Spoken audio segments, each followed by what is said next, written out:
where do you rank customer interviews in the list of priorities for coming up with this messaging, coming up with these product ideas? And if you don't rank it towards the top, what is towards the top for you?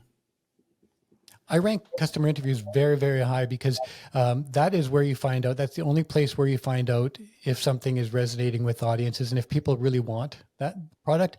Customer interviews have to be set up and the questions have to be structured really carefully so you're not leading people and you're not telling them what the answer should be.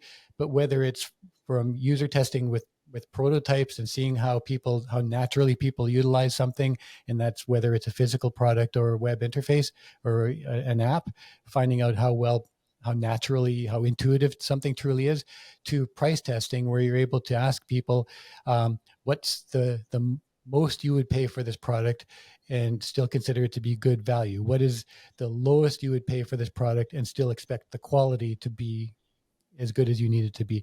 To ask people those kinds of open-ended questions and get real answers and be able to work with those, as opposed to having your price dictated by your costs, which is almost always a recipe for disaster. You're either leaving money on the table or you're giving yourself too little margin, but there's almost always something that's going wrong with that. So knowing the customer as early as you can and through iterations to make sure that you're headed in the right direction is, especially if it's informed and people know, don't do like New Coke did and make people think that they're just getting this as another flavor of Coke and you're going to take away the old one, because that kind of thing can be very disruptive and harmful. Make sure people understand what the trade-offs are as well.